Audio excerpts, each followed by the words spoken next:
Hello, friends, and welcome to another episode of the Star Bros podcast, but not just any other episode. The 50th episode. What? Yes. What? The 50th. 50. 50. We've been at this for years.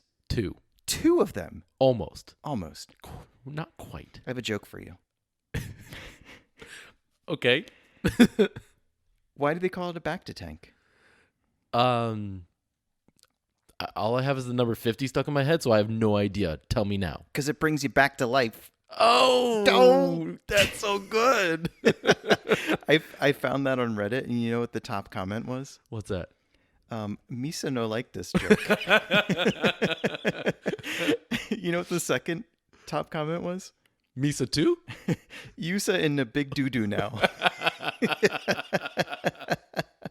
Oh, the comments are funnier than the joke. Yes, the comments are better than the joke. I mean, that's not too surprising, but I like that. No, but welcome to the 50th episode of the Star Bros podcast. We're so excited that you're here with us, and I'm joined by my bro host, Ben Skywalker. I'm joined by my bro host, Jan Solo. Is that the only time that we're going to be starting with a joke like that, just because it's 50, or is that like a new thing we're starting because we're 50 and in like dad years, that's old enough to be doing dad jokes? It's old enough to be punny, as punny as we can be. I mean, we've been being punny since the beginning, and that's because one of us is a dad and full of dad jokes. Yes. And what's this episode called? This episode title is kind of punny. This one is, and I can't take the credit for it. This is yours. Sith-ness. I can't even say it. It sounds like I'm saying it. You know that Jimmy Fallon one? What's a fifth? Like the where he does the lisp? Yes. Like that's exactly what I just did. Sith-ness protection program. Yes. So instead of witness protection program that Ben Kenobi is in, the Sith-ness protection program. So why is it called Sith-ness protection program? Please tell me that's the last time I have to say that. That's the last time.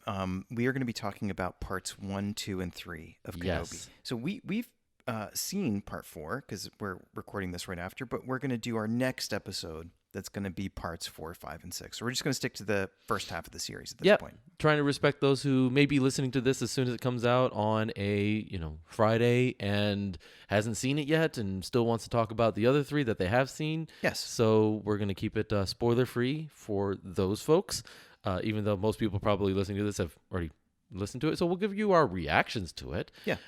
But yeah, we are ready to talk to Obi-Wan. We've been looking forward to this series for a while since it was announced. And we are finally ready to talk about it. And it's your favorite character. It is my favorite character. And one of my favorites, and I think a lot of people can say that. But we're coming off of the heels of Star Wars Celebration. Wow, and what a celebration it was. Oh, we got a lot to talk about. We're exhausted, and we weren't even there. We weren't there. I was so busy with school and everything. I couldn't follow that much. I was like trying to follow up at the end of the day with all the news that came out, and it was a difficult task. And we were talking. I was talking to somebody about what's the thing going to be that they reveal at Celebration. Thing? Right. It wasn't thing. It was an avalanche of stuff. It was just a fire hose of new content. Yeah. For this year, next year. There was lots of surprises. So maybe we can jump into our first segment and talk about some of the amazing stuff that was announced. We have to do that. Let's do that. Yes. And what is that one called? News from across the galaxy. It feels good to go back to normal. Yep. I like how I say normal as you make that sound. It's definitely not normal. And let me just say very quickly that so we weren't there, but some of our BROAXIUM friends were there. They were. Some of our space friends, some of our channel mates, some of our bro hosts. So our bro host Chris Ryans was there and got to and our bro host Dan, they got to be there for stuff like they got to go to that Kenobi world premiere. I think they were even there for the Mandalorian panel, yep, where they put some top secret footage out for everybody to see, and nobody knows about it. They've been so good, they haven't even told us about it. Yep, that's true. They have not. Yeah. And I don't know what they made them sign or whatever, but they have not spilled the beans. But they were there. They got to have that experience of meeting people in person, which I look forward to us being able to do that someday. One day. Not next year, but one day. Next year it's going to be in London. In a second. Yep. If you haven't heard about that, some people are upset about it for a couple of different reasons. And one of them is not to get political, but because of Brexit, if you are a European, a continental European who lives in the EU, it's not as simple to go to the UK and then buy a bunch of stuff and go back home. You can't buy your sabers and whatever else and all your collectibles without paying duties on them. And it's not as simple just to go to the UK anymore. So people are a little bit frustrated with that. Also, it happens to fall over Easter weekend, the beginning of Passover, and there's some other challenging things. But I mean, the good news is there's going to be a celebration next year, and there was not one for a few years. And think about it, there hasn't been one even longer for our friends in Europe who haven't been able to attend one for longer. So, like, yeah, they should probably be getting one this year if you think about it. Yes, but something called the pandemic got in the way of that. Yep. So, but I'm happy for them. I'm happy that they get to experience that.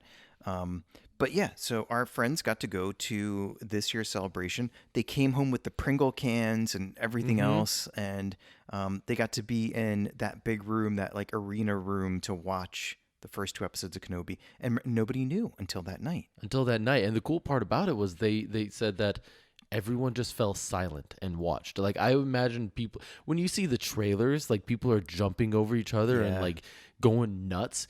And that's what I pictured, and I was like, I don't want to be in a room like that when I'm trying to watch Kenobi. Like, so what was interesting was that didn't happen. Like, they just went silent, didn't say a word, just watch what was on the screen. I'm like, that's cool. I wouldn't have predicted that, but you know, another thing that we didn't predict was even our last episode we were talking about. Why did they move it? Remember, it was like, oh, well, it's going to come out on this day. It was going to come out on Wednesday, and then they said no, it's going to come out on Friday, so that they could do this, so that they could give a pre-screen. This was it. This was the answer. Yes, this is why they did that. I didn't put that together until now. Smart you are. So those lucky. That was a mixture between Sith and Yoda. That was weird. Yeah. Well, sorry about that. Some people have speculated.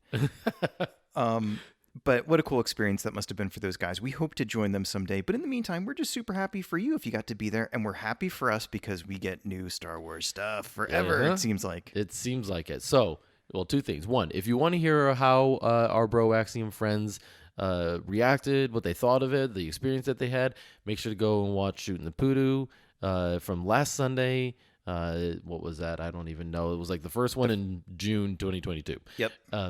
Go watch that one. They'll tell you everything and how it went. Sounds like it was a blast.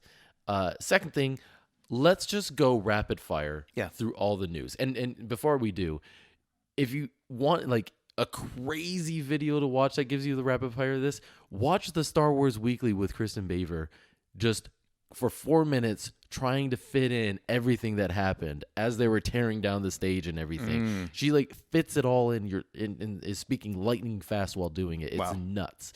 But we're going to do just like a quick hit bullet of everything that we got and then go from there. You go first. Okay. I think one of the big things that people were looking forward to was the Andor trailer. Yes. And news about the show Andor. And so we learned that Diego Luna's Cassian Andor is coming back August 31st in a 12-episode series. And we learned that this series that's taking place 5 years before Rogue One is actually in pre-production for a season 2. Yep. Very exciting.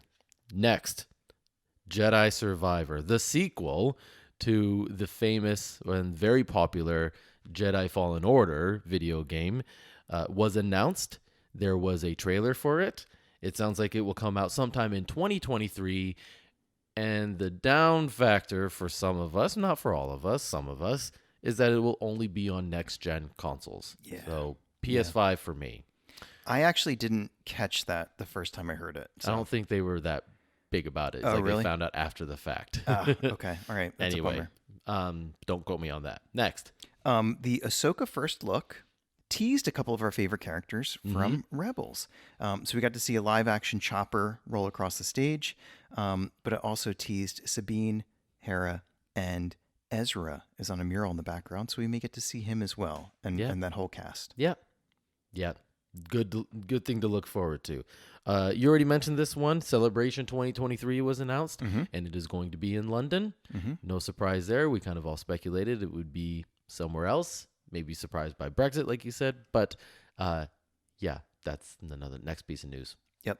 And as we mentioned before, it's going to be over Easter, so it falls in late April, which is perfect for folks in the UK because they have a holiday on Good Friday and also on Easter Monday.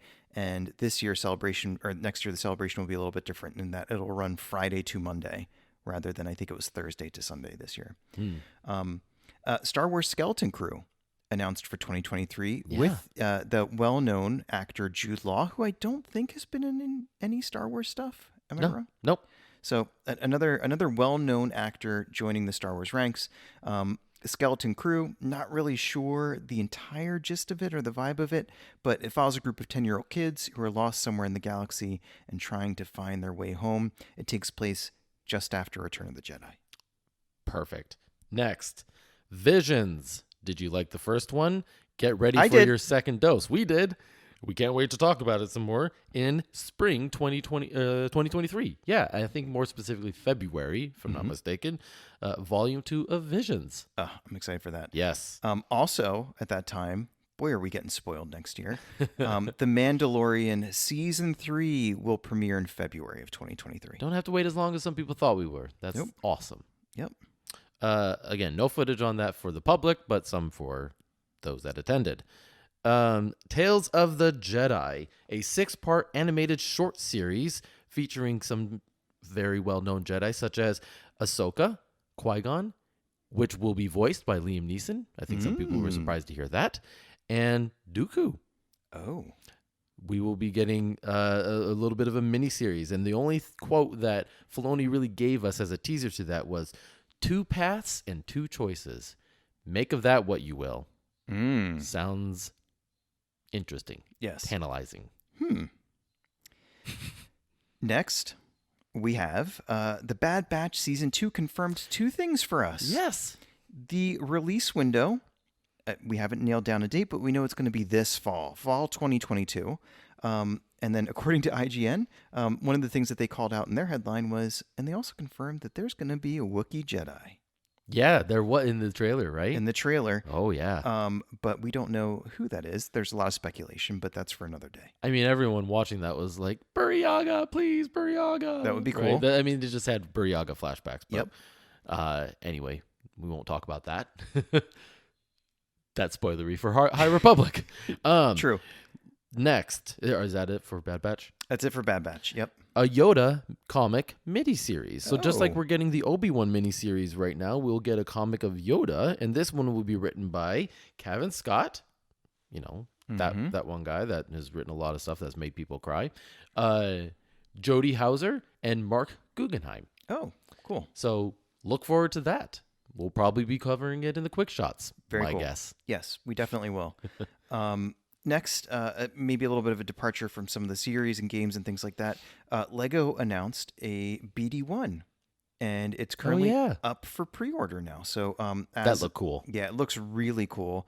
And I think people instantly fell in love with BD1. So how cool would it be to have one on your desk or something? Again, this is the droid from Fallen Order, the video game, Right. And it was one of everyone's favorite characters besides Cal Kestis himself. So my favorite character was Marin. Okay. I just thought her story was really cool. Yeah.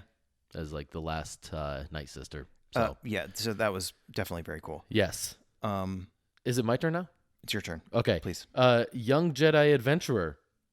It is a series for preschoolers and is taking place in the High Republic era. Oh, adorable. So should be interesting. I don't know how many people will watch it if it's made for preschoolers, but I'll try to turn it on for my kids. Maybe they'll like it. It could be cool. Yeah.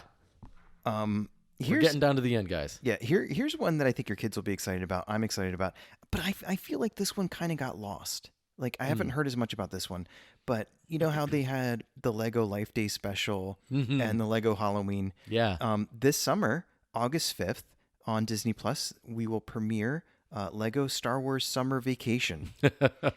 I missed this one completely. Totally kind of got lost in like what are we like? We're like 10 things deep at this point. Right.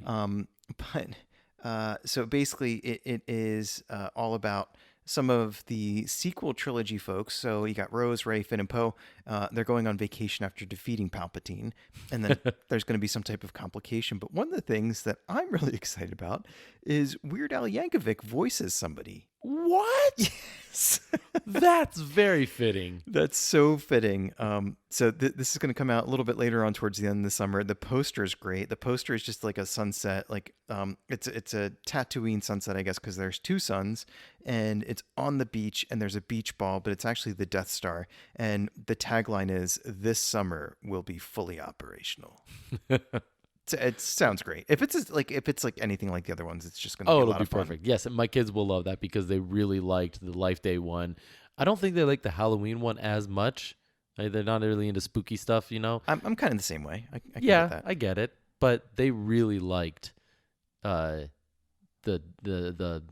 first special, Life Day special. Yeah, so good. Okay, I think I'm looking at my list. I think I am out. I think we hit all the Star Wars stuff, except for... Oh, Will, yeah. That's a good point. Well, I was going to say that they did try to squeeze in some other stuff and share news about Indiana Jones coming back and Willow. But also, very, very soon, the Knights of the Old Republic 2, The Sith Lords, will be released for Nintendo Switch. Yep, I saw that one. That's this month. And I think that's the bottom of my list, I think. If you like Star Wars, I do. Or love Star Wars. Same. Or can't get enough of Star Wars. That's me too. Or, well, I guess if you hate Star Wars, this isn't for you. But if you're in any of those other categories, there is something here for you. Totally. There's a lot going on. Here's the question that I have for you. Mm-hmm. 2 questions. What are you looking forward to the most out of everything that was shared? And second, is there anything that surprised you, either in a good way or a bad way? Maybe one of each if you have both. Yeah. So I'm a diehard Mandalorian fan, so it was really good to see that we have a date for that, and it's not as far out as I thought. So that's probably at the top of my list. Loved Visions. It's crazy to think that, sometimes January, February, first part of March, around here, are a little bit of a drag and just the weather and things like that. But to think that as the days are short, we'll be watching the next season of Visions and Mandalorian. Like, that's something really cool to look forward to. So or in short order, Bad Batch and Andor at the same time. So that's going to be cool. So Bad Batch is one that I was a little bit hung up on because I thought it was weird that they kind of moved that around on the calendar. And that they still have not pinned down a date, I think strikes me as being a little bit strange. But now they did. But now they're saying fall. Oh, I thought it was September. Did they pick a date? I thought it was September. Okay, I stand corrected. I think. Don't correct me on that, or don't quote me on that again. But I guess the reaction I had was, it was really exciting to be Andor in the trailer for that. It was a good teaser, right? There was really no substance to it other than just, look, here are the people we said that will be in it, and here they are in costume. Yeah. Here are some of the locations we talked about. The ISB Asians being in there is really cool. Like, just kind of seeing the Empire where it was and knowing what we're going to get. So all of that looked great. I liked the Bad Batch trailer more. And I got more excited by that. I would agree. I did not get as hyped up for Andor. I think with Andor, I was just excited that, yes, it's actually coming. It's coming. Yeah. I'm still excited for the series. And I'm excited for what it's going to cover. But I'm more excited by the Bad Batch by what I saw. Yeah. If I had to say.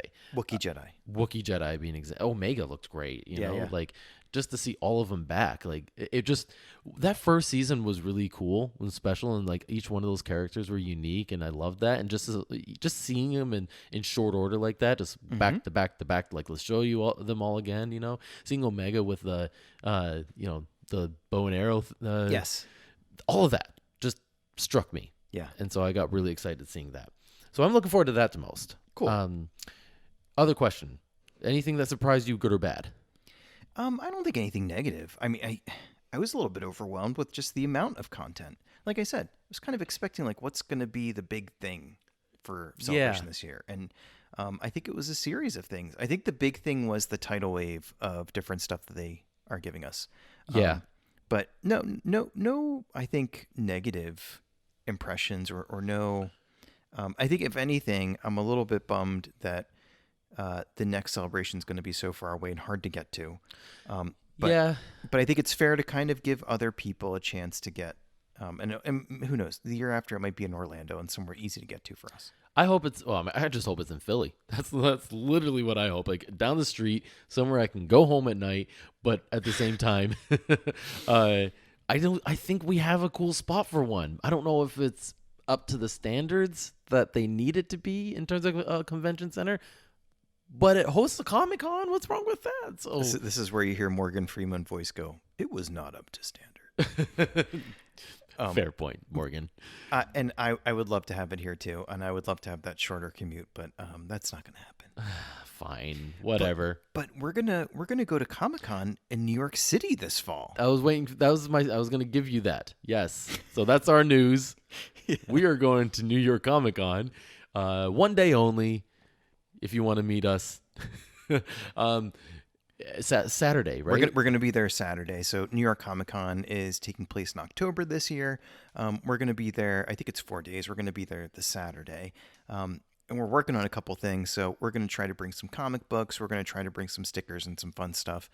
More to come on that. But we'd love to meet you guys if you were planning on going as well. If you are, send us an email. Send us a direct message on Twitter. Ben will buy you lunch. Sure. Doesn't matter how many of you there are. We'll see. You might be splitting that bill if it's a lot of people. Wow. We said that on the air? No, but that is something for everyone to look forward to. Yes. If you would like Ben to buy you and your family and your friends lunch, just write your address on the back of a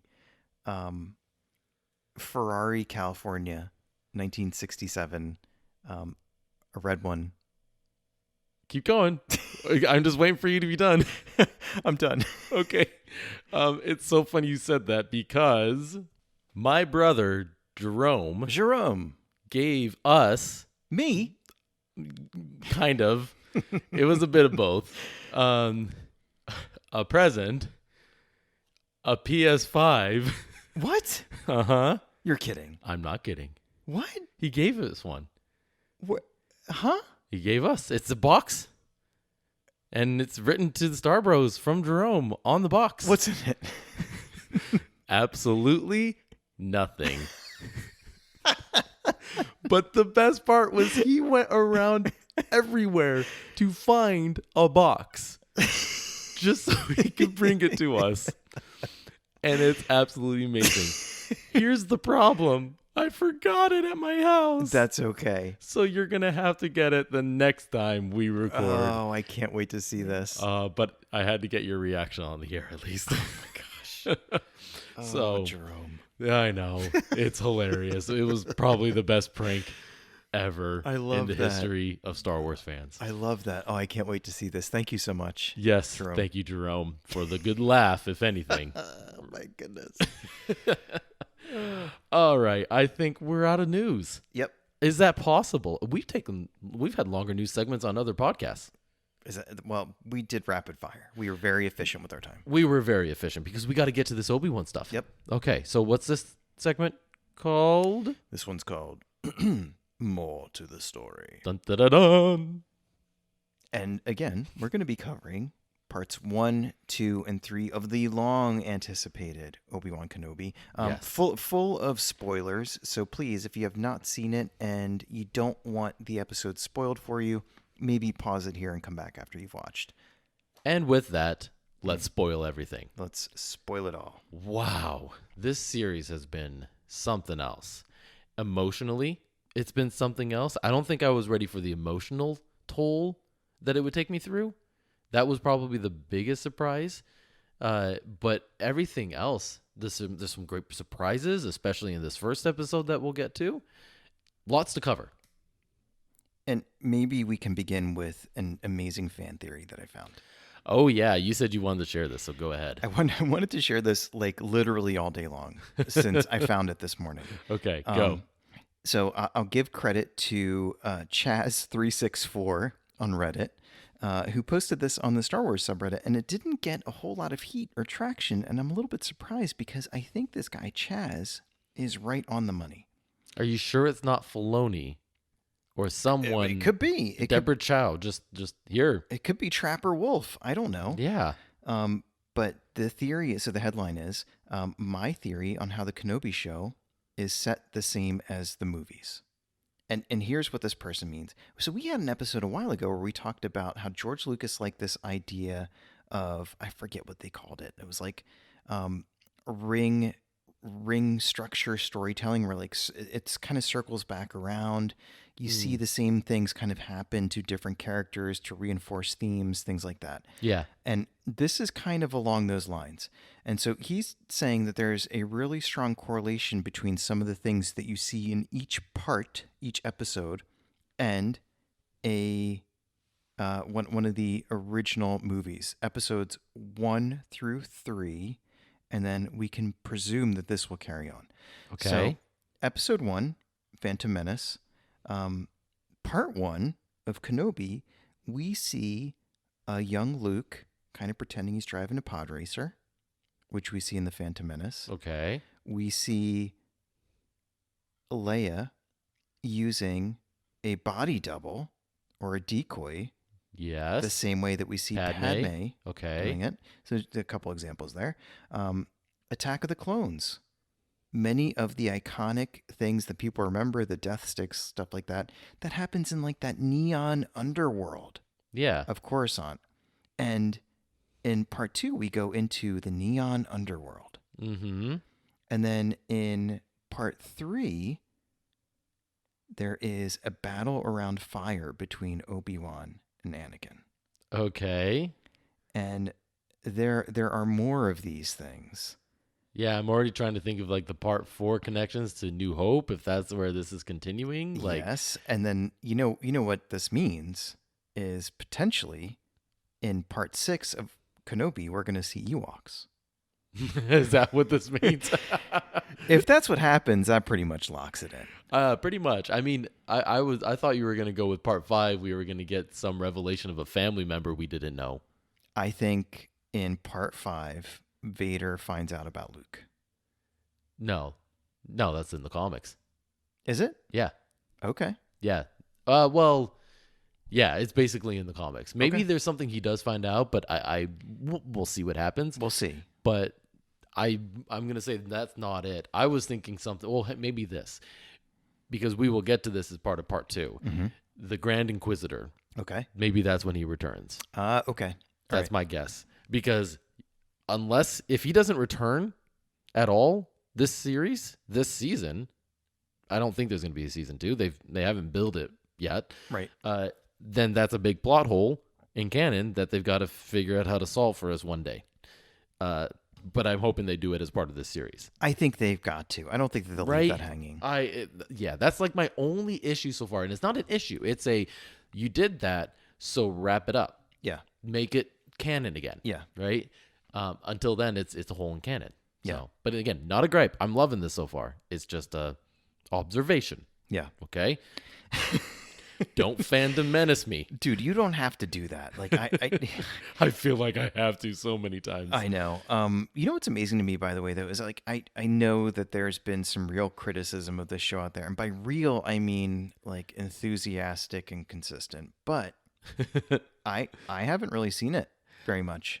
There are a couple of more editing, I would say, gripes that people have brought up that I think have merit, depending on how you view it. Yeah. We'll get to this. I'm being very vague, I know, but I don't think that they ruin the series. I don't think they ruin the whole episode or anything like that. Like, no. that's a stretch. And anyone that wants to treat it like it does is looking for straws to break the camel's back. They're totally doing that, and that's stinking thinking, as some people would say, and that's not our style. But what I meant was, I feel like I'm not running into it in our circles of people who we talk to and in our social media experience. Yes, totally. And I think that's credit to us for, you know what, we are happy if you have different opinions about these episodes, about anything with Star Wars.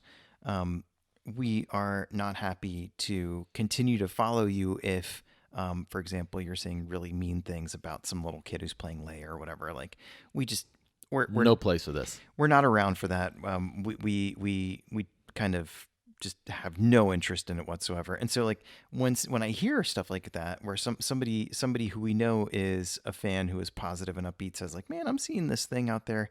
I'm a little bit relieved that we feel removed from that. And I think a lot of people who enjoy BROAXIUM and a lot of people who enjoy Star Bros. That's kind of an oxymoron. A lot of people who enjoy Star Bros. I don't think that they think like that. So it's sort of nice to be able to enjoy this without like I look at the Rotten Tomatoes score and I'm like, that doesn't make sense based on who I'm talking to. Well, it doesn't make sense based on then the IMDb score. What is that? Is it? It's much higher. Last I checked, it was much higher. I haven't checked for these last few episodes or anything how it's done, but it should be still pretty high. So let's stop talking in generalities and start getting into the episodes though, because there's so much we got to talk about here. First things first. That intro was awesome, amazing, and right. And I just tweeted this the other day when I came across it, but Disney Plus has carved that out and they've put that as its own separate extra on the Obi-Wan Kenobi show on Disney Plus, and so you can go back and just watch that intro. I love it. Yeah. It was so well done. It was amazingly well done. It was 4.5 minutes or whatever of just like amazing editing. It was almost like I kind of felt like I was watching a fan-made trailer. Yeah. And it was done right. Well, I think whoever made that, I don't know, is a fan. Is a huge fan, I'm assuming, because they hit all the beats and everything, just really nicely done. Totally agree. Yeah, that one was really good. But even then, so let's move on past that. Mm-hmm. Let's stay here in the intro, though. I want to talk about starting with the scene that we got. Order 66 again. How sick are you of reliving this? I hope you're not, because we're going to do it again. And to be frank, I'm not. Like, I think it's gut-wrenching every single time to see it from a new angle, and I appreciate it once it's done, because I feel like I need to experience that emotional toll. And I know there's reasons why it was really difficult right now, given some current events, and it's sad and it's sickening and it's wrong and all that. But like, but if you just separate that for a second and just focus on like the story and reinforcing this moment in history, it's always gut wrenching. Yeah. But my question for you is, why is it in there? I don't think I have yet understood why they decided to put that in there. Do you have an idea? I think I thought about this a little bit. I think it's two things. I think one of them is that's a pivotal moment in the title character's life. I think for Obi-Wan Kenobi, before that, he is a Jedi Master. He has a lot going on in his life, even though he's had some challenges right before that with Anakin. But after that, he's no longer Obi-Wan Kenobi. He has to become Ben Kenobi. Right. He has to live a different life. He has to relocate, hide out, and kind of his mission in life is changed, and not by his own doing. So I think that's kind of the heartbreaking event that divides up. For Kenobi, it's sort of like life before that and life after that. Yeah. I think the other thing is, my theory, and I think a lot of other people think this as well, is that that plays into Reva's background in some way. Reva, sorry. Yeah. That was my theory. Okay. Was that it's something to do with Reva, and we're going to see how it connects with Reva later on. But again, if it was just to remind you of that, they could have easily just put it in the recap. Yes. So it has something to do with the story. And the only explanation to me is Reva. I think I another fan theory that I saw that I liked was that Kenobi at some point mentions what it's like to go and collect the younglings from their families, and usually they're taken away very young. My theory is that maybe Kenobi was the one who took Reva from her family and then maybe took her to the temple, and then Order 66 happened, and so she just kept losing things over and over again. Yeah. Okay. Losing her family, losing this new structure, this new life. And so maybe she's holding that against him. I don't know. But yeah. I think it has something to do with this story now that we're watching. I'm just not sure what. Yeah, and even 3 episodes, 4 episodes now that we've seen it, like, and there's still some mystery that's shrouding her.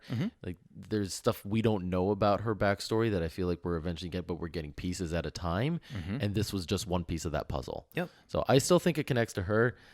Even then, it was just, it was difficult to watch again, especially because they took it from the point of view of look at how it impacted some of these other younglings that some that did make it out. Yeah.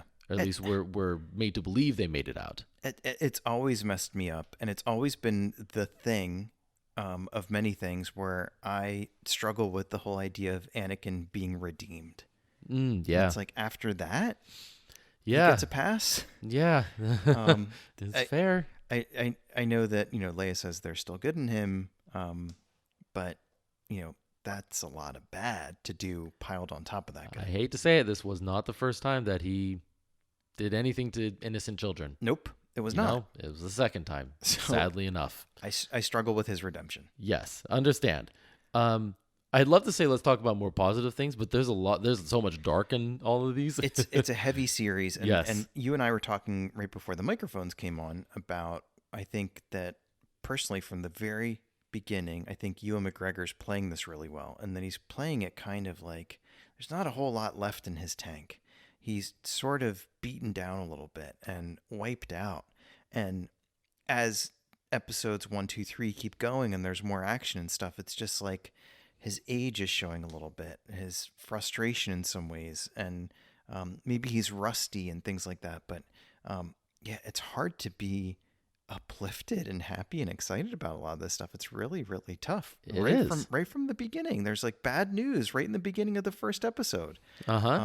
So challenging stuff to sit with. Yeah. But again, I like it because this is exactly how I would imagine life for Obi-Wan right now. Not easy, trying to figure out his place in the galaxy.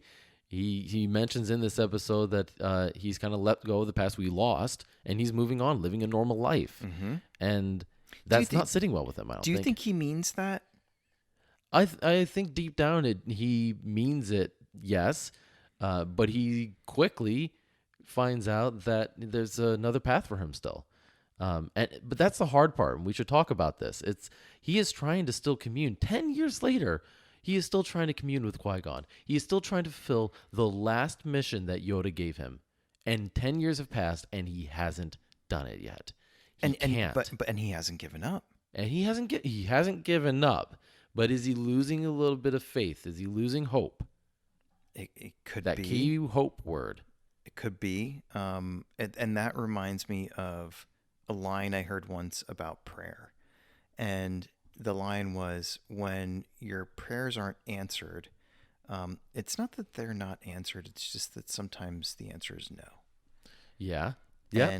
Or not yet. And he's getting a lot of not yets. And that could be what Qui-Gon's doing. Not to say that he's praying to Qui-Gon, but maybe Qui-Gon, it's not time yet. But there's a lot of parallels to either prayer or meditation, whichever one you want to look at. There's a lot of parallels right now to that. And in his darkest and deepest moments, he is still turning to this form. He's kind of crying out. Yeah, to cry out and to seek help. And then he's hoping that like he says it in the part 2, like, Qui-Gon, if there's any moment that I could use you, it's now. Yeah. And then some interesting events follow after that. But let's stick with part 1 still. Yeah. One of the places I wanted to go next was just to kind of talk about his life right now. Yeah. And where he is. I felt a lot of parallels to Rey and to Luke. I agree with both of those. Rey, I mean, there are a few with Rey where it's like when he was cooking the food on the pot and it looked like it was doing that whole... the portion thing. Whatever. Yeah, exactly. Yeah. The portion thing. There are things like that, but even just like him sitting out on the rock, eating his food, like just the way it was filmed made it feel like Rey. The only difference is that she was unaware of everything with the Force, and he is. So it's almost like they're on opposite ends of that journey. Yeah. His is coming more to a close. Hers is just about to begin. Yeah. I found that really interesting. I like that a lot. And I thought about some of the views that you see in the first episode, and specifically um, when Kenobi comes home to, it's like his little cavern setup that he's got. He passes through like that main chamber, takes his lunch or whatever, and he Yeah. goes and he sits outside, and there's nothing. He goes through this process of coming home, taking off his cape, whatever, and there's nothing. There's Yeah. just a big empty view. And Rey has a little bit of that too, where Mm-hmm. she sits down to eat, and maybe there's a ship taking off in the distance or something, but there's nothing. And those two nothings feel really different. Like her nothing is she's young, she's got her life ahead of her. Life is kind of a blank slate. She's got hopes and dreams, and you see She's it got when she puts on the helmet. she puts on the helmet and she can, potentially be somebody else going somewhere else. For Kenobi, that nothing feels like things have been like wiped away for him. Like Yeah. his life was once rich with all these different things and he titles and things where he felt important and use and of service to the world. And now, much less so, I'm assuming. So that to me was like an image that kind of stood out to me. But yeah, it reminded me of Luke a lot as well in The Last Jedi. It for all the reasons that you just said, I think he's at a different place in his life, and he says a few things that kind of show you where he is mentally, and they all reminded me of where Luke was when after he hit his rough patch. Yeah. Right. So I guess it just I don't know. It caused me to kind of respect the moment of like Order 66 is what the catalyst for that for Obi-Wan. But then it's much more personal for Luke, and both had a very similar outcome. Yeah. Losing hope, losing faith, losing connection to the Force. And you get to see how they're grappling with that. Yeah. So to me, that was special because it gave a bit more credence and support to the decision to make Luke go down that path, which I know has been one of the biggest criticisms of The Last Jedi. And instead of backing away from that with Obi-Wan, it's like they doubled down on it. And I surprisingly haven't heard any issues with it. Yeah, I haven't either. And I think something that they can kind of get away with here that I think is really interesting. I can't think of another parallel to this, where we have a really well developed story of what happened before this, and then Right. we have a really clear understanding of what happens after, and we're just kind of building the bridge between original trilogy, prequel trilogy, or sorry, vice versa. And since we know where the characters come from and where they end up, the story kind of becomes digging into those characters in a big way Yeah. and really investigating Obi-Wan Kenobi. And we've always known it couldn't have been a fun time for him living on Tatooine. Right. But we never really knew the detail. And I think that it's just interesting to me that we're like, okay, we know the main plot points of this whole story arc for this character, except for what happens in what we've sometimes referred to as episode 3.5. And I think that since people kind of know how it starts and ends, I think the people are kind of like, yeah, do what you're going to do in the middle. Surprise us. Yeah. And for me, I think the surprise is it's a lot darker than I expected. It is, but again, so right. And they find some ways to sprinkle in a few light moments, like with Tika, the Jawa. Yes. Right. Like there were some actual funny moments in Sure. that dialogue. I think one of my favorite was like cleaning costs extra. Like after he steals, which by the way, that made me laugh because when I was in Belgium, one of the things that happened all the time was people would go around the street at night, steal your hubcaps off your car, and then you'd have to go buy them. Oh, come on. And you'd buy back your own hubcaps, basically. Oh, come on. I mean, maybe they weren't yours, but you're buying them and you're like, these were obviously used. Where did you get these? Right. You know, and you're like, these were my old ones. Oh my most gosh. likely. Did they have Jawas? I mean, I'll just call the people who did that Jawas because that was very Jawa-esque, right? Totally. Like just a junkyard, Yeah. and a shop full of junk. Scavengers. Yeah, but like they sprinkle in some light moments like that. Yep. In a couple of places. And then here was a nice, I guess, light but beautiful surprise. Leia. Yes. And let's just say real quick, we called it. Mm-hmm. I listened back to the episode to make sure. We called it. What did we say? We said that we would get Leia. If there's going to be Luke, there's got to be Leia. Yep. And I don't know if we called there being as much of Leia, like the whole story being centered around Leia. Yes. But we definitely didn't do that. But so somebody, I was telling you earlier, somebody online said that they feel like Star Wars has gone in the direction of the story basically being a lone wolf finds a cub. And yeah, I don't mind that. I kind of like the vibe of that. Totally do. Yeah. But yeah, it's real. And another surprise was I wasn't expecting any kind of other celebrity cameos, and Flea, the bassist of the Red Hot Chili Peppers, is great in this. He has some pretty good moments. It's weird to see him acting. It still is weird, but it works. I think he's been in other stuff. I can only think of one other movie he's been in. Maybe I just haven't seen the other stuff he's in. Okay.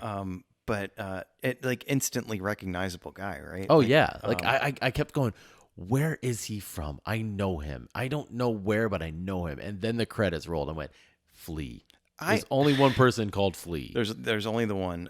I'm always like super impressed when somebody finds their way into the Star Wars universe, and a couple other people did here.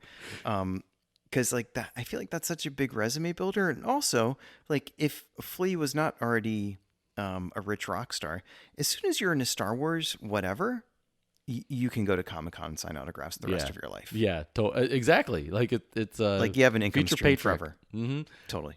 I'm just laughing at the fact that I said only one person's name is Flea, and the second person's probably listening going, hey, what if Flea too? What about me, man? What about me? Sorry, Randy. No, we're not talking about you. Rand Flea. Rand Flea. But yeah, no, look, Leia, let's just talk about her for a second. Does this work? Does this feel like Leia? Is this exactly how you picture her at the age of 10? Or is there anything that doesn't work? I'm just kind of curious. So I don't think I ever pictured her as a little kid. I think I pictured Luke before of, what it must have been like for him growing up. But for Leia, not so much. I think there's like the different dimensions of the way that Carrie Fisher played Leia represented. Mm-hmm. There's like a little bit of an edge. She's feisty. She kind of bites back a little bit but and not to give too much away, but we do see some tender moments too in upcoming episodes. So in part 3 we see some too. Yeah. Right. And those kind of remind me of some of like the softer, gentler moments with Carrie Fisher's version of Leia. So it works for me. I've seen all kinds of dumb criticisms of what's not working for people, and none of it really hit home for me. Yeah, I'm not even asking about that. I'm just saying, like, do you feel like this is Leia? Like she's coming through as Leia? And I said yes, because she's feisty and she speaks her mind. And like that scene with her cousin is exactly how I would picture her at the age of 10. By the way, not exactly like Leia, but learning to become the Leia we know, meaning like she's vulnerable. She kind of shows that she's getting hurt by some of the things her cousin says. But it doesn't hold her back from being more feisty and more, I guess, putting her cousin in his place, which she does to everyone later on in life. It's just she does it more quickly later on, and she's less vulnerable and she's less, I'd say hard on her sleeve later on in life. Whereas here, you can kind of see her heart a little bit. And she's 10.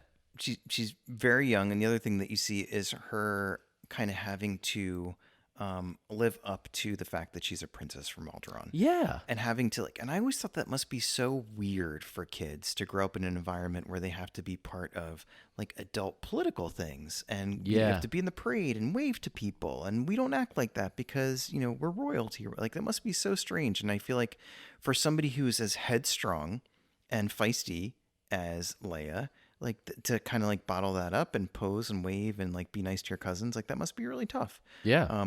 So we get to see some of that, but I really like your point about like we're seeing her become the character that we know later on, and we're seeing elements of who she is later on. Right. But people don't just come from the factory fully built and like there are multiple downloads that you need over time. Yeah, and experiences, and yes, and sometimes they don't work, and you replace it with something else, and that's what we're seeing. Yeah, exactly. So for that, it like totally works. Like the elements and the raw data is all there to eventually make Leia, but it's still kind of got to go through its algorithm. How's that for a that's nerdy? Yeah, I don't even know what to call that one. What else do you want to talk about in part one?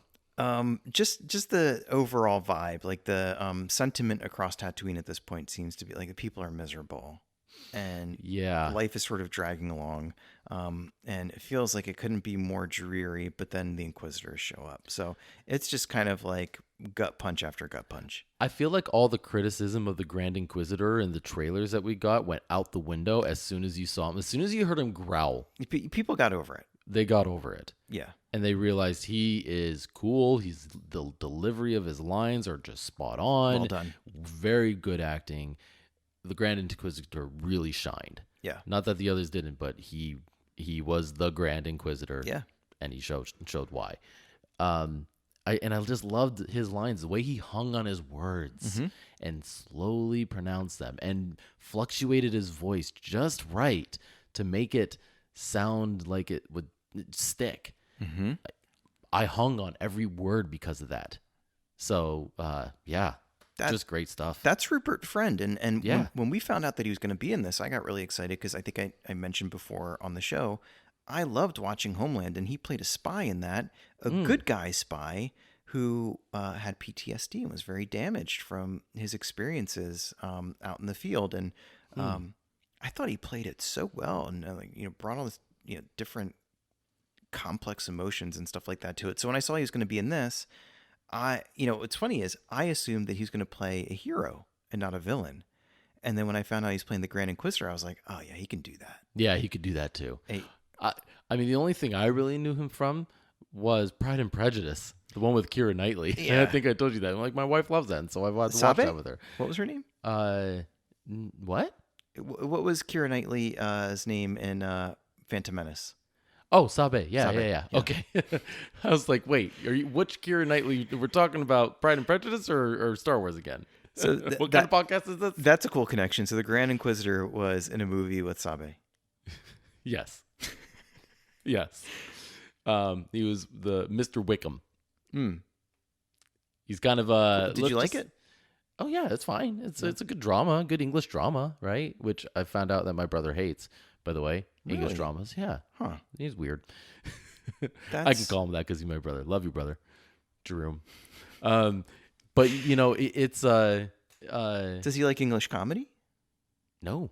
Really? I don't think he likes English stuff. So he doesn't like the British. Yeah. And that's Does why he know 8% of all the people that listen to this show are in the UK? Does he know that the Empire is British and they will hunt him down? They are. So, to all of our friends in the UK, we love you. It's Jerome that we have a problem with. It's not you, it's him. Just kidding. We love all of you. Right. Yeah, that too. But anyway, you were saying how much you loved Pride and Prejudice. Yeah, just saying Mr. Wickham. He was kind of a slimy character. Oh, that okay. was my point. See, that's a whole nother angle. Yeah, so he has the acting prowess. He can go across the range. Yeah. One other thing. Okay, moving on. One other thing though that I want to talk about with this part, the scene with the Inquisitors right after you get Owen that comes to visit Obi-Wan in his stall. You get that line that everyone's made a bunch of memes out of, Yep. like you did with Anakin, or like his father. That one. That scene though with him and Reva was Tense. Yeah, I was like, what's the word for this? Tense. As soon as she chops off that woman's hand, she's not messing around. Ooh, that was scary. Like I did not see that coming. Really didn't. But even just the way that she talked to Owen was tense. It was like disdainful. And I think one of the things that the Inquisitors and we'll get to this, and Darth Vader surprised me with was like their level of cruelty. Yes. Like just chopping people up. Yeah. Just whatever. Didn't care. No hesitation. Just hurting people. Yep. That's the Inquisitors. Knowing that they'll draw out a Jedi. They really fit the character of who the Inquisitors are very well. All of them. But there's something going on with, what was it, Fifth Brother? Yes. The other one? Like there's something going on, not just for power, but Fifth Brother seems like he's going to go about it a certain way. He's not willing to go as far as Reva is in attaining the power, doing whatever she's doing to meet her end. Yeah. So I don't know. There's something weird there. I get like a little bit of they're kind of competing for stature and rank with Vader and whoever else. But it feels a little bit more like it seems like he genuinely hates her. Or really, really dislikes her. And it seems to me like Reva doesn't think twice about him. Like she's a little bit focused, like eyes on the prize, trying to get Kenobi. And he's kind of trying to make his bosses happy, but at the same time, he's playing it safe too. He's playing it safe. He's trying to get credit for stuff, but he's constantly distracted by what he thinks she isn't doing right. Yes, and he wants to stay in line. That's really all it's about for him. Stay in line. Don't step out. He's a little bit like Law and Order. Authority is king. Yep. And she's messing with that. She's disregarding it. I think she's an ends justify the means type of person. But because she's stepping out and benefiting from it, he's feeling threatened. Totally. And so that's the problem. Because she's playing a different game that he's not willing to play. Right, exactly. And what if it works? If it works, then he's not the next Grand Inquisitor. And then he's definitely And toast. he's like reporting to her, and that's not going to work. Yep. Yeah. Bad idea. Bad idea, Fifth Brother. How about we get to part 2? Part 2. Begins with some good comedy relief. Yeah. With our what's the Jedi's name? What does he go by? Haja Estri? Haja Estri. Mm-hmm. Yes. Played by the wonderful Kumail Nanjiani. Oh my gosh. He's so good. I think one of the things that we predicted correctly about the show as well was when we saw him, we called out the fact that like, hey, he's a super talented comedic actor. Yeah. So he's going to bring some comedy relief. Yes. And the one thing that I got wrong was I didn't think he would play a human. Oh, yeah. You thought he would play a droid. A droid or maybe an alien or something else. Yep. I remember that. But he plays a human. And I thought a couple of the funny things here was he's providing some comedy relief by being kind of being a little bit of a scam artist. Yeah. But I thought it was really interesting that it was like, this is the darkest time for the Jedi. And the few that are left are in hiding in the Sith-ness protection program under assumed identities. And here's this guy who is exploiting that opportunity. Out in the open. Open. Actually, no. Semi-open. Semi-open. I think he was saying, like, don't tell anybody about this and stuff like that. Not to protect his identity. That was part of it. But protect because his business. He wanted to protect his business. So that they wouldn't be like, oh, yeah, you paid for that? You didn't need to. Yeah. So I thought he played that really well, and it brings a little bit of silly. It's a little bit annoying, but it's very, very silly. And annoying in the sense it's like, hey, how could somebody exploit this good thing and take advantage of people like that? I don't mean annoying in like the way he played it or anything like that. Yeah. No, but I totally agree. Like that was a really fun part of this episode. Just that, even the idea of having a Jedi imposter at this time. Jedi imposter, that's the perfect way to put it. Right? That's what he was. Yeah. And then he brought his nice comedic touch to it. Like the way he was just like, oh yeah, definitely. Like just the stuff like that. The line delivery was perfect. Yes. Right? I just really appreciated the fact that they, again, little spots of lightness giving how heavy it is. And let me ask you, do you think... Levity is the word I should have said, not lightness. Levity is a good word. What do you think is going on inside for him? Is he at his core a good guy? Is he like a little bit of a Han Solo character where it's like he may be a smuggler, he may be doing bad things, but ultimately when push comes to shove, he does the right thing? I think of him like, look, there's in our world, the Elon Musks where it's just like their life is this crazy story that we're going to document one day into volumes. Mm-hmm. And then there's people like, unfortunately, you and me, where like our life story fits into like a nice book, right? But sorry to put you in the same group as me, but it's not even a full book. It's just it's like the yearbook that you get in first grade. Yes. That my kids just got. It's like, here's a little book of your pictures. It tells you what classroom you were in and whatever. Yeah. Anyway, my favorite food is pizza. Like that. Yes, exactly. My point being, those are primary characters, like Obi-Wan, primary character. Oh man, am I a background character? Secondary character, okay. where like there's some story there, but it might just fill the moment there. I don't know if there's like a ton more to tell about him. Like, does he go on great adventures? No. Is there something that you can follow from the end? A ton of character development? Probably not. But he's cool to put into the story of a primary character to move it along. Yes. Yeah. I'm gonna go. We're not gonna get a Haja Estri series anytime soon. Is my point. All right. Sorry. You know what? There's gonna be Haja Estri fan fiction. Oh, totally. Which I will enjoy. And Funkos and everything else. And Funkos and people will cosplay him and whatever. But and I will love it. What was I gonna say? I was gonna go off on a little bit of a tangent. Never mind. We're not going on any tangents tonight. Because we have a lot to get through. We have a lot to get through. And we just hit the hour mark. Yep. And so here we are. We're in part 2, and we are back in that neon underworld. And again, reminiscent of Attack of the Clones. One of the cool little Easter eggy type things in this episode is that the I'm putting in air quotes, the drug dealer who Obi-Wan runs into, that's actually his daughter. His real life daughter. His real life daughter. So cool. A question for you or anybody else who might have the answer. So she has an American accent. Did he raise his family in the U.S.? Maybe. I would imagine California, while he was, making life happen as a Hollywood star. That's where all the main characters are. Yeah. That's all. That's where they learn it. Yeah. Yep. That's my guess. So that was cool to see. I didn't know that until somebody in our space friend universe of Twitter friends pointed that out. I thought that was super, super cool. Yeah, totally. Yeah, that was cool. But we also got another cameo right around that exact same time. Mm-hmm. And that was, the great actor that plays Boba Fett, Tamura Morrison. Yes. Because he also plays all the clones. Yeah, bearded and kind of sitting in the gutter. Yeah, will you support a veteran clone or whatever he says? Yeah. Like that. That is powerful. It was a fun cameo, but it was also powerful to be like, oh, here's where one of the clones is. Like, some of them are Rex and they're off doing their thing, still kind of fighting and being part of the rebellion. But many of them are probably in this situation out of a job. Yeah. And how does that feel? Yeah. That's tough.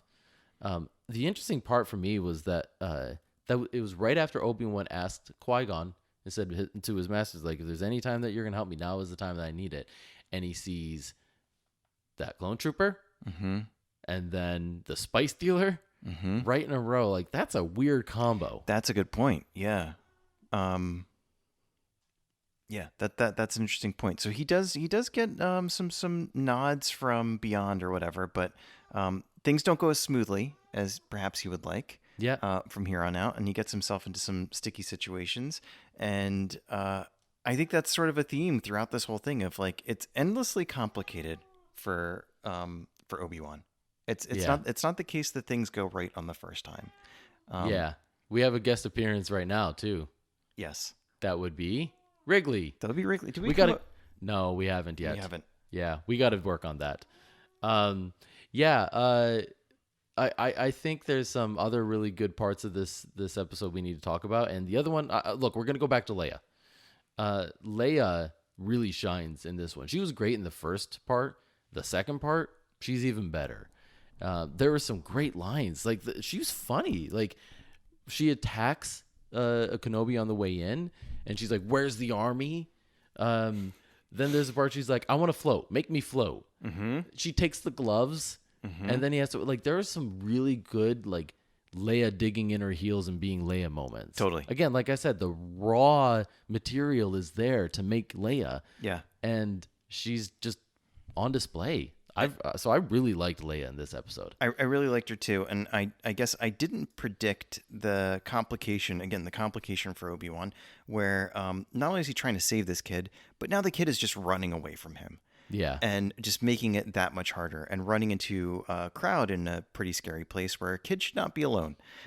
Jumping off rooftops. Yes. And somebody else wrote that this was the first time in a while that we've seen Obi-Wan have the high ground, which I thought was spot on. Yes. And apparently there's a couple of other Easter eggs in here. Like, some people are trying to figure out it looks like one of the what's it called? One of the bounty hunters who's pursuing him on the rooftop kind of looks like Forlom.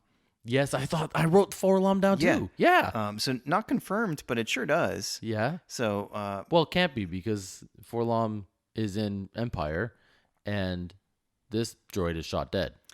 maybe dead, Maybe. or maybe it was a series. Just needs to be repaired. Maybe Forlom was one model of a series. IG-11, yeah, IG-11 was repaired, and he was shot through the what's that called?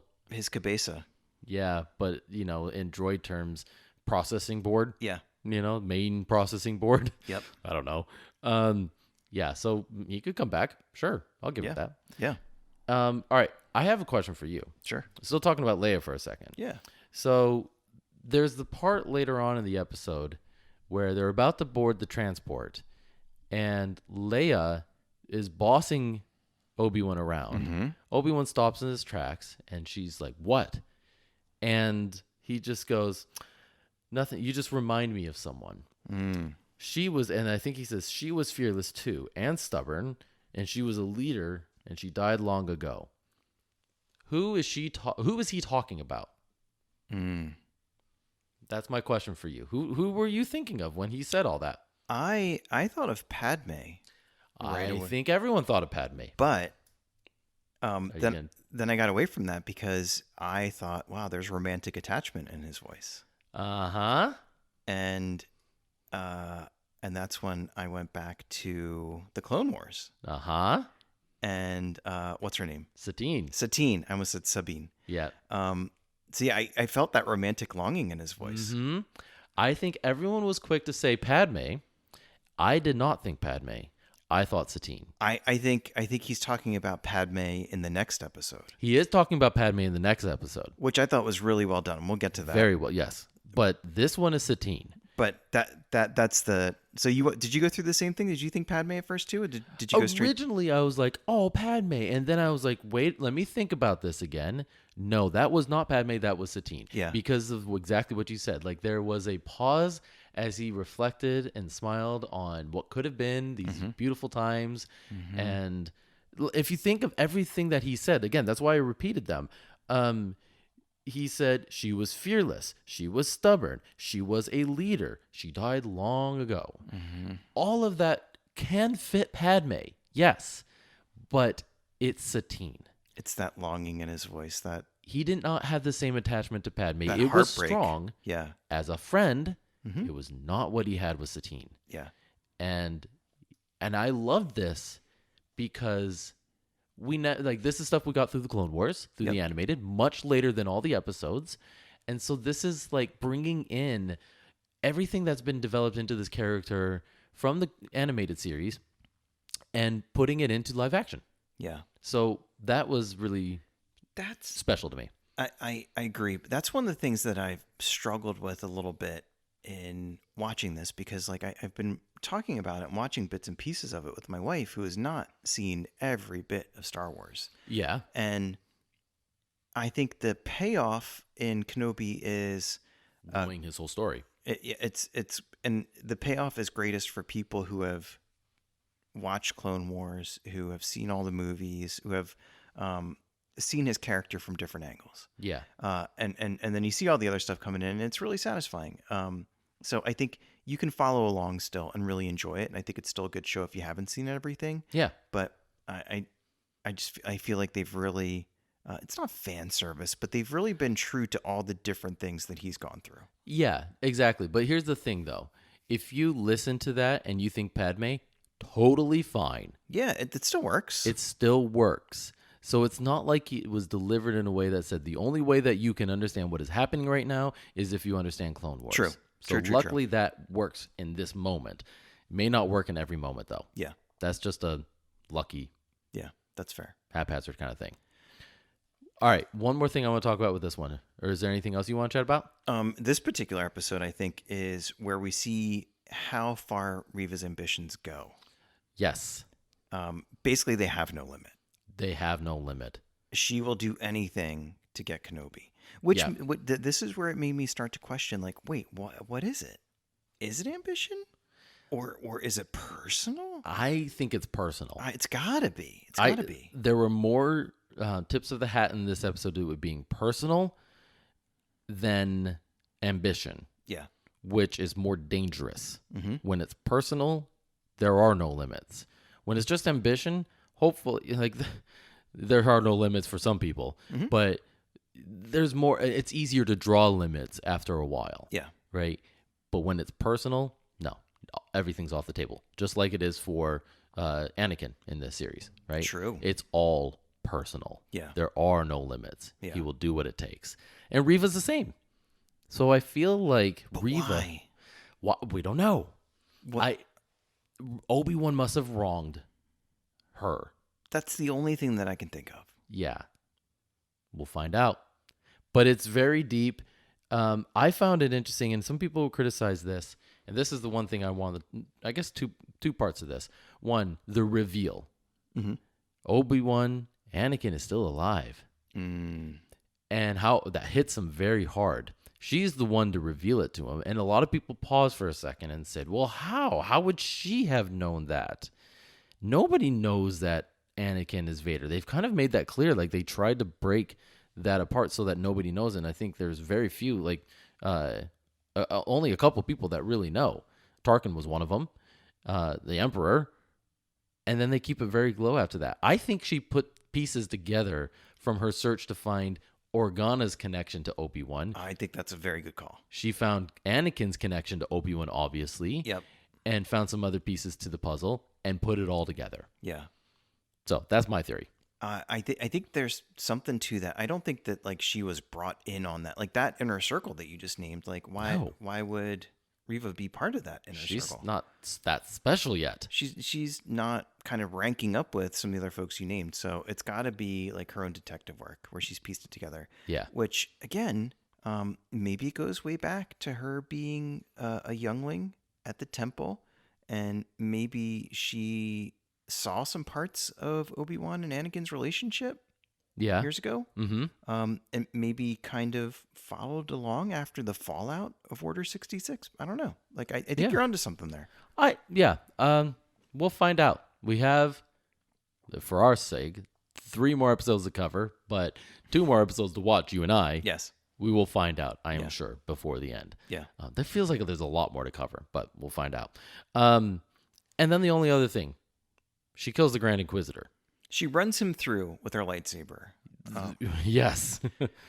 There's not much coming back from that, right? No, I mean, the bacta tank will bring you back to life. Will it? And I don't know. I don't think you can. So I don't know how we see the Grand Inquisitor. Is that why you started this episode with that joke? It's all coming around. Yes. Ring. It's the ring. It's again. the ring. It's the ring cycle. Yeah, the ring cycle. Yeah, I don't know how you come back from that, but I agree to what you said earlier. Like, they have to explain that before this series is out, or otherwise they gotta find a way to satisfy not clients, clients in some ways. Yeah. But the audience's curiosity about how the heck does he come back from that? I don't know, but I'm hoping that he does, because I believe it is important to stick with canon and the canon that's been established through the animated series too. We just covered season 1 of Rebels, and how important he was to that story. So that's got to be spot on. I think he comes back, and I think he comes back within the next couple episodes, and I think he really gets in the way of Reva. I do too. I think that's how. I think it's going to be character development driven. Yes, and it's going to be in favor of Reva's character development. Yeah. So I totally agree with that. But we will find out how. Yeah. And be surprised when we do. Yes. All right. Part 3. Love part 3. Part 3 is great. How about you start us off? Where do you want to go here? Please lay it on me. What do you got? Okay. All right. Let's start at the beginning. Vader getting dressed. That's how I call it. He's just getting dressed in the morning after his nice soak in the bathtub of Bacta. By the way, can I mention something specifically about that? What's that? So something that we discussed in a prior episode was something about Vader's physical condition. And we talked about how I saw this theory years and years ago when I was a kid. I think like in the 90s, I read somewhere that the reason that Vader looked the way he looked under his suit was because he was so corrupted by the dark side. Yeah. Okay. And it was just sort of like physically rotting away. Yeah. His body. I read something on a credible source just this week about how he has to keep going in the bacta tank, and he would heal better if it were not for the dark side corrupting his physical body. Oh, interesting. So the dark side is actually making it worse. It's making it worse, not sustaining his life. And so the machine is sustaining his life. Yeah. But he's leaning into the dark side so much that it's kind of sapping away his physical life. Interesting. And so that I always loved when I read that years and years and years ago. And so I saw that again this week, and I thought, okay, that's pretty cool. Mm-hmm. He's basically fighting away the effects of the dark side when he's sitting in the bacta tank. Partly. He was definitely burned. He definitely lost limbs. Oh, yeah. Horrible stuff. But he perhaps would have felt much better if he were on the other side of things. Yeah, yeah. I believe that. Now, I like that theory. It's a good one. It's a good one. This is the fun part about being a Star Wars fan. You get to just go, well, this is how it could have been. That's a really cool theory. Yeah. I like that. Sorry, geeking out about geeking out. No worries. But it is very cool to see him in the tank. And it's cool to see Hayden again. And oh, yeah. Something I was reading was that there are 3 or 4 different actors who play Darth Vader in this series. Mm-hmm. So they have one guy who's a stunt guy who does a lot of the lightsaber work. Okay. And then they have a couple of I think guys who are physically very imposing and look tall big and stuff when they need him to be next to somebody. Yeah. And then obviously there's James Earl Jones doing the voice. Yeah. And so somebody online was like, "Well, yeah, what's Hayden doing?" He's doing that. When you look in Darth Vader's eyes, it's Hayden's eyes. Yeah. When you look in Anakin's eyes, it's his face. It's everything about Hayden. Yeah. And his physique and everything. Yeah, exactly. And maybe there's still more to see of that. So don't. I think there's going to be more. Yeah. They wouldn't cast him just to do that kind of stuff. And I think there's more to him. I think so. Maybe he also delivered some of the lines and then, and delivered the performance. Mm-hmm. I think in this episode, there's a couple of moments of performance, Mando would have delivered it under all that armor. Right. And that takes a good actor to do that. Yeah. And those are Hayden moments. And I think just how we see him in the tank, we see parts of his face. I think we're going to see, I think there's going to be a moment where maybe we see him without his helmet looking eye to eye with Kenobi. That would be so cool. Which would be intense. We've seen all these back to tank. What if he just approaches them in the back to tank and there's nothing that... And his eyes are closed and then they just open? Oh, that'd be great. And they're there's nothing Anakin to do about it. We're just going to sit here and have a nice conversation. Yeah. And it's not going to be nice at all. Oh, bad reunion. And then he's going to walk out. Nothing he can do about it. Oh, that'd be cool. We just wrote part 6. Yes. Go make it happen in 2 weeks. No, the point I wanted to make in this whole opening montage of him getting dressed, it really affirms the more machine than man part. Oh, there's stuff plugging in. Uh-huh. It looks like something getting assembled, not like a person getting dressed in the morning. My reaction was more when that plate that goes on his chest plugs in. It plugs in. I always thought it was on his clothing. Right. But no, it goes through. That's the part where I was there's the machine in the man. Mm-hmm. That's where he's become more machine. It's like a pacemaker is essentially what I think of it now. Yeah. But it's life sustaining. Yeah. And it goes into his body. Yeah. So I think differently just about that little plate there, given how I saw it be assembled. So that was one thing I thought was cool to talk about. It looks so painful. All of it looks so painful, which I think adds to Anakin or Darth Vader's character just constantly be in physical pain. It's got to be to constantly be in physical pain, to be angry, and to be leaning into the dark side. What a combo. Yeah, exactly. All right, moving on from that. I mean, he has a really good conversation with Reva, and I love his lines I've been watching you, third sister. Just that stuff was really good. There's another part. Do you think she really wants his approval? I don't know. Yeah. I mean, we don't know what's motivating her enough yet.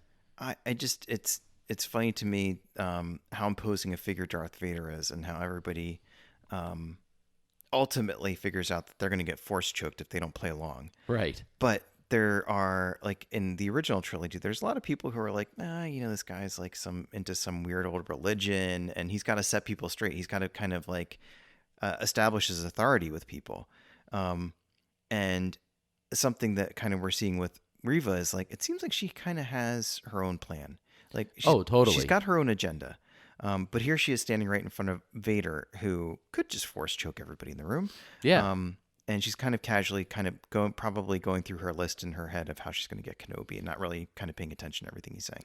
Yeah, and something about her too. One of the things I really like, and we saw this with Haja Estri in part 2. We've seen it in every single one with part 1 and Owen Lars.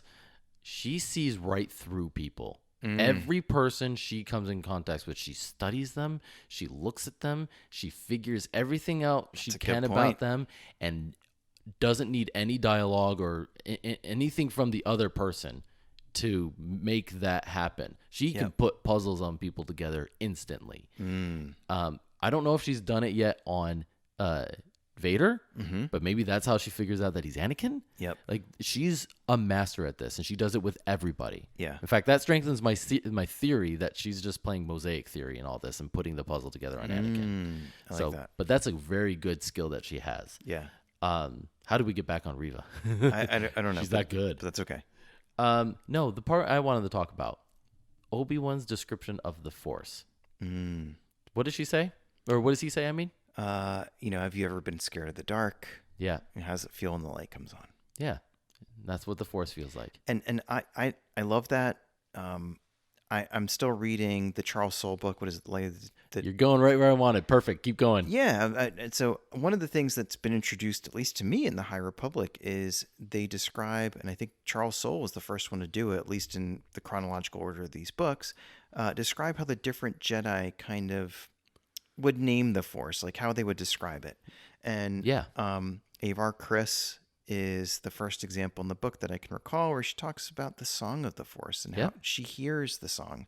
And other Jedi, one of them is described as it's like a deep, dark ocean. Elzar Mann, I think. Elzar Mann, yes, can kind of like tap into the tides and all the, like the deep strength of this ocean. And so, it made me think, like, Buryaga, I think, sees it as a tree, as a tall tree, and then, which fits for him because he's from Kashyyyk, and I love that. All the tall trees, right? What's the tall tree? I can't remember. Never mind. I can't remember either. But it makes you wonder, like, what would Obi-Wan? Does he hear the song of the Force? Is it a tree for him? What is it? And so now we know. The light and the darkness, yes, is what it is for Obi-Wan. Yeah, and it's a great metaphor for, I think, his life. And as he describes later on, is like he believes he had a brother once. Like, there's a lot of dark moments, it seems, in his life, and the Force has always been that light. Yeah. And so you think about where he is now in his development as a character, and he's shut himself off to the Force, right? He has been in the dark for a very long time. He's scared. He's feeling lost. He's disconnected from everything. And starting to let the Force back in, and that light is coming back, and at first you're blinded a bit, and I think we're seeing him blinded by that. That's a good way to put it. But once the light is back on in him, which we will see, I'm pretty confident by the end of this series, we will see the light back on in him, and on the path to becoming the Obi-Wan we know he is. Yes. By New Hope, or as they say in Rebels, look what I have. Oh gosh, it's something like, look what I have overcome. Like, anyway, great line that he says there. It's like he's on the path to become that. Yes. But no, there's some good moments like that. One of the things I want to ask you is, why is he so short with Leia in moments? He's kind of impatient with her. He's a little bit impatient. He's showing some frustration. That's a good question, dude. I don't know. It could just be the circumstances of he's in a tough spot and she's not necessarily making it easier for him all the time. But I don't know. I think that generally speaking, he comes across as a pretty patient, level-headed guy, except when Anakin's driving or flying. Yeah. So I don't know. It's. I think it's the stress he's under, I think personally. And that makes Leia's sense. part of that stress. Like, Yeah. I had to go out and save Leia, and I'm sitting here wondering, is Luke okay? Because that's been my job for the last 10 years. Right. Like, there's a lot going through his mind. He's still trying to make tons of stress that he's under. And not to mention, she's a stressful 10-year-old. She's bossy. She speaks her mind. She doesn't obey at all. She's overly optimistic when he's being pessimistic. Yep. Like, there's just a ton of things that you're just like, okay, you just need to stop being 10 right now. Right. Right. But she has a moment that is really just precious in this, where she shows how vulnerable she is to him, and talks about, like, are you my father? Did you know my mother? Mm-hmm. And it kind of shows what she's going through as an adopted child. And that, to me, it hurts a little bit.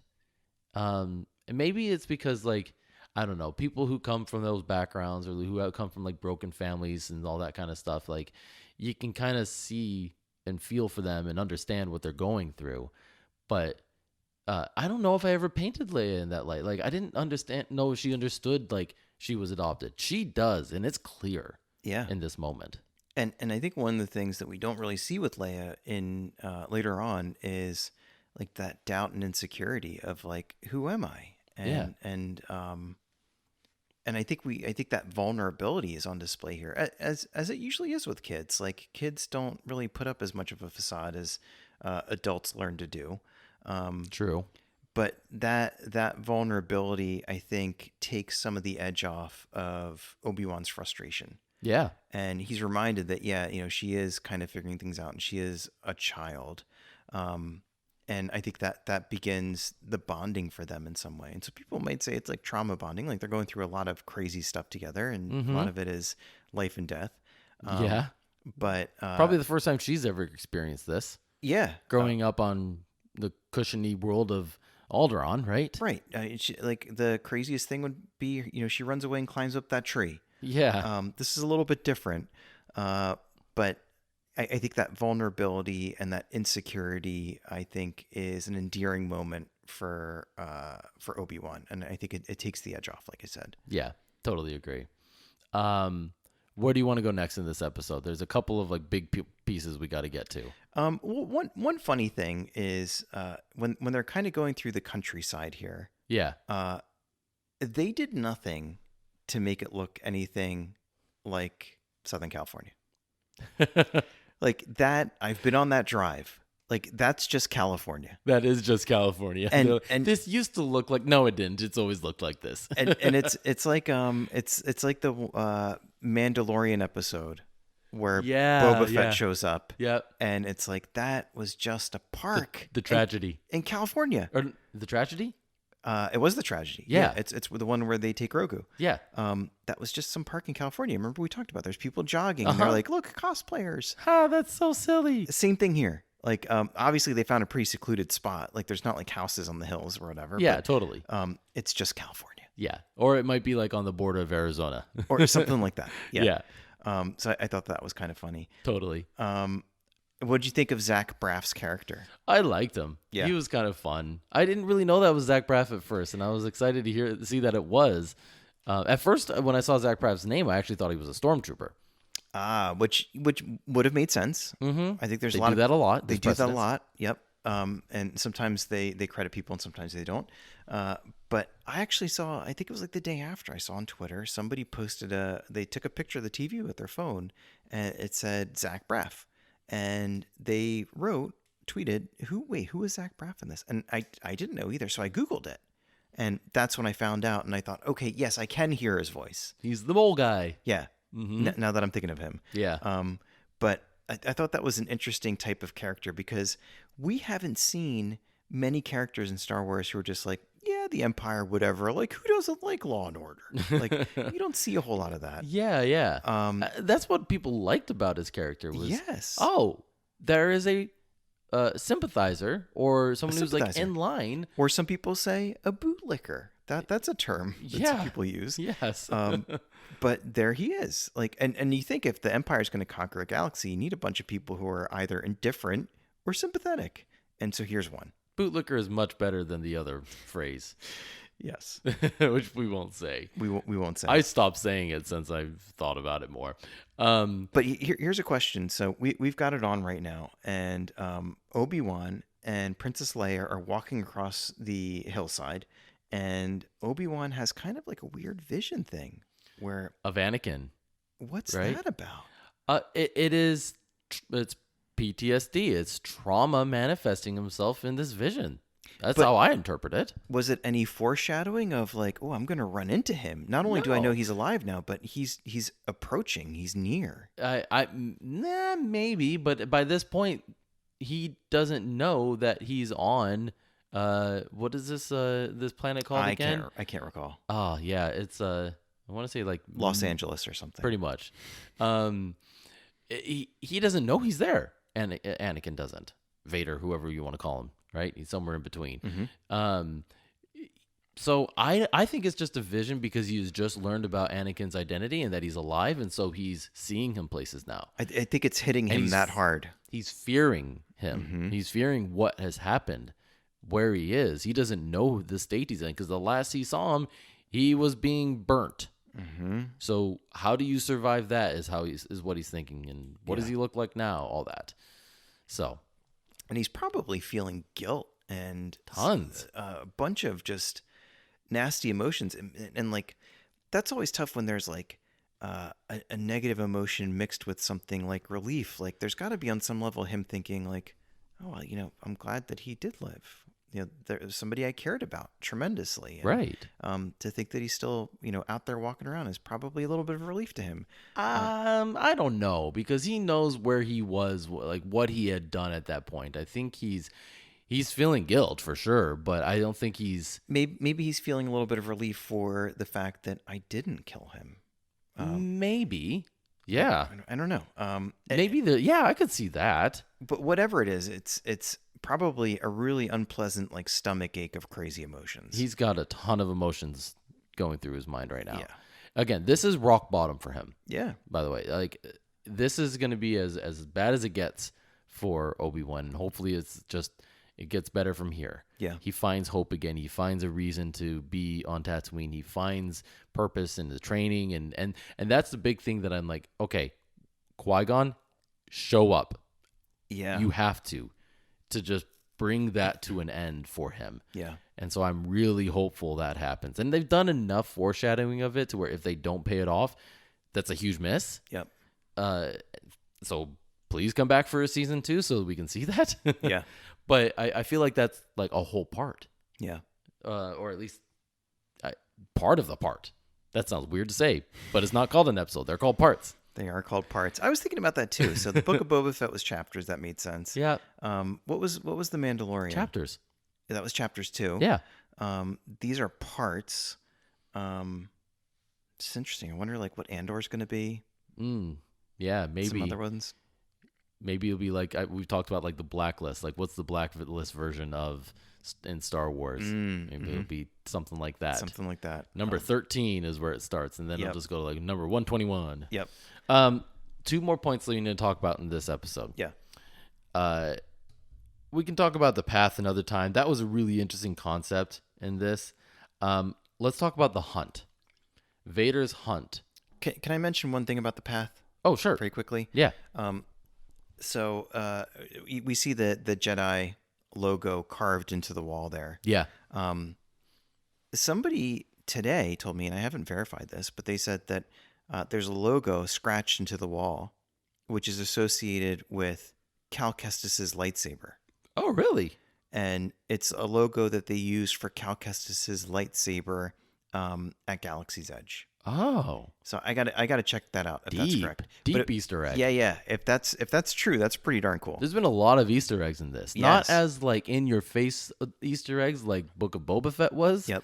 But there's a lot. There's a bunch in here. Yeah. Which has been really cool. Yeah, and I just like I thought of the Underground Railroad, and I think a lot of people did when they saw that. Like, this is the way to get Jedi to help Jedi escape. Yeah. So I thought that was really unique and cool. I really liked that imagery. But it's nothing like what comes next, Yeah. which was Vader marching through the town and just Cruelty. Yeah. Just wrecking people. yeah, Without any regard for without any regard for human life. yeah. Or Now I want to any see life. that scene play with Miley Cyrus's Wrecking Ball playing to it. Just as soon as you said wrecking or whatever, it's like that's what came to mind. Yeah, that's fair. But no, it's strong. I think everyone just went, "What is happening? Yeah. What am I watching? Is this still TV-14?" When that neck snap happened, That's true. It was gruesome. that was dark. And look, I'm okay with it because that's Vader. Mm-hmm. Like my first reaction was, this is Vader proving he is the villain right now. Mm-hmm. I mean, we get the comics, and when I read them, I'm like, you're not really the villain because this is your story. You're the anti-hero Right. in here. No, he's the villain. Yeah. And this is proving it. Yeah. And I felt scared watching it. I felt like I wanted to hide. I felt like everything it wanted me to feel in that moment. And that was just good editing, good show, like good videography, everything. Like I felt like Obi-Wan just being afraid that he was going to get found Yeah. that whole time. And being afraid of what he's capable of doing to other people. I think that's a Right. good point. It wasn't one of those things where you're just like, yeah, the villain's here and he's a bad dude. It was like, oh gosh, this is horrifying. Like Yes. he's really hurting people. Like what is he doing? Stop it. Yeah, it was hard. It was like really hard to watch. Yes. But that's what Darth Vader does. That's what he does. And that's why he is the villain that he is because he's capable of these types of acts against innocent people. Yeah. So I thought that was well done. I probably won't sit and watch that 100 times again like I will with a lot of other Star Wars stuff. I've heard some people say that like this. What's the rewatchability of this? Yeah. It's gonna be hard given the emotional toll it takes on you. Yeah. But honestly, it's Star Wars, so I will rewatch it. I'm yeah, for sure. Yeah. Sure. Okay, so the hunt was great, and then the rematch. Mm-hmm. That's the other one we got to talk about. Yeah. Some great stuff there. Do you want to take us through it? Yeah, so there's a bunch of symbolic things like these guys reuniting. Fire is present again, and that was I think a very intentional thing. I think some of the some of the lightsaber work was really cool and how understated it was, where it's just sort of like there's moments where Vader's just pinning Obi-Wan down with lightsaber. Yeah. And just holding him there and kind of looking down upon him and threatening him. There's not like a lot of fast, explosive action all over the place, although there's some fast action. There are some.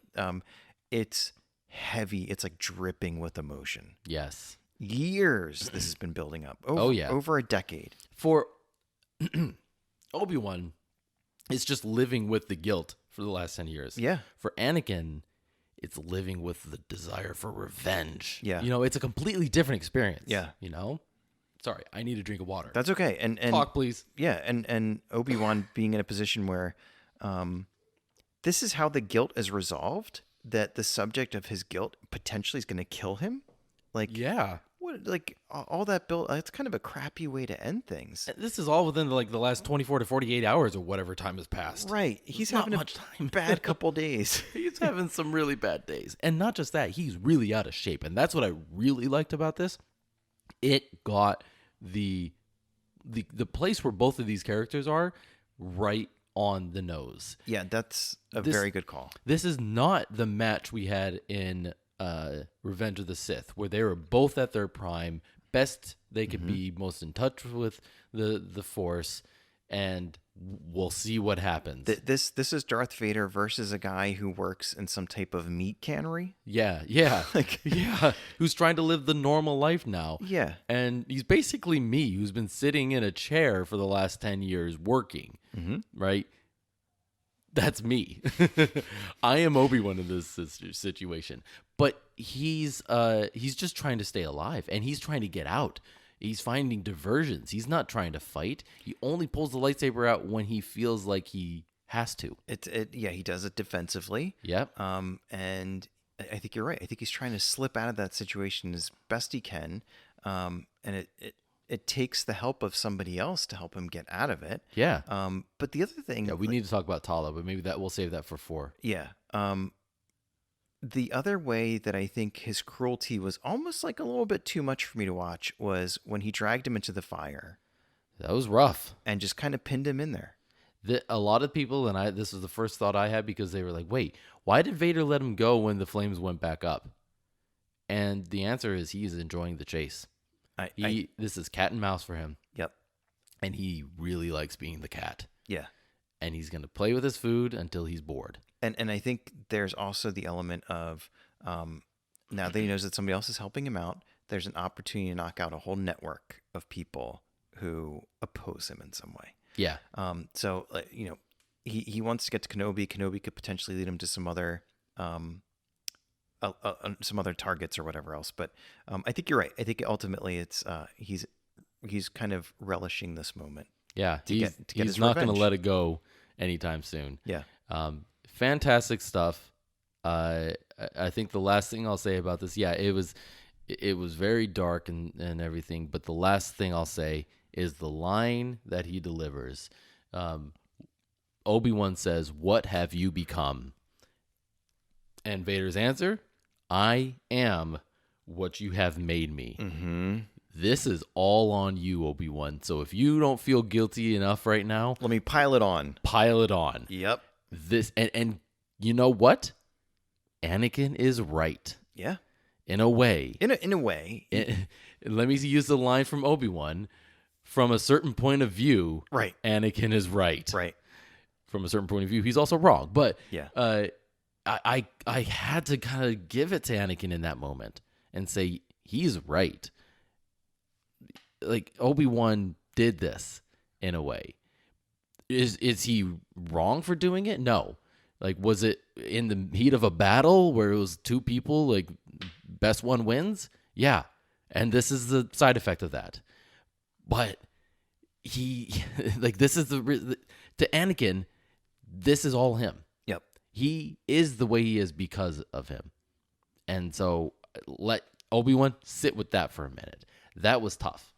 And I loved the delivery of the line. So had to comment on that. Any final thoughts on that? I think that's the perfect thing to end on. Okay, fine.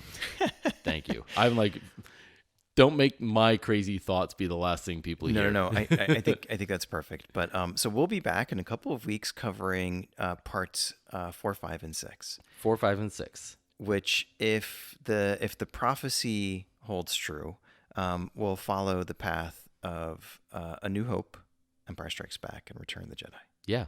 Let's see what happens. The whole trilogy. Yes.